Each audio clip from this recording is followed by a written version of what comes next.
Tangis keluarga pembunuh gadis penjual gorengan, takut dihakimi massa. Keluarga tersangka Indra Septiarman alias IS dalam kasus pembunuhan Nia, 18 tahun, gadis penjual gorengan di Padang Pariaman, Sumatera Barat, kini muncul. Sudah 10 hari, IS masih berstatus buronan dalam pengejaran pihak kepolisian.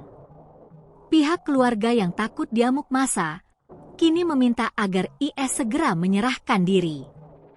Permintaan ini disampaikan oleh adik ayah, Tante IS, Suryati. Ia berpesan agar IS bisa segera keluar dari persembunyian dan pulang ke rumah. Kembalilah, pulanglah lagi Indra, pulang ke rumah.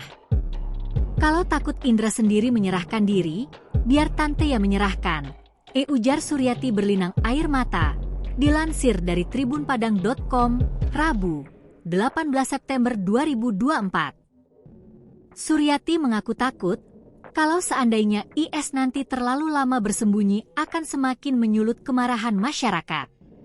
Menurutnya, keluarga sudah memasrahkan semuanya kepada pihak berwajib jika memang IS bersalah. Pasalnya, ia takut akan menimbulkan masalah baru atas perbuatan keponakannya itu.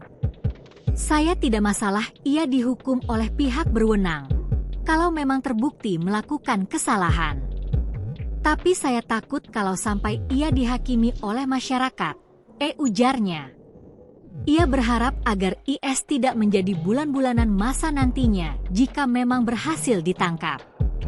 Keluarga siap mendampingi IS menyerahkan diri kepada pihak kepolisian untuk menghindari amukan massa.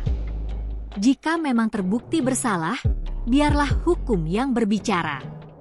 Daripada dihakimi oleh massa, ungkapnya.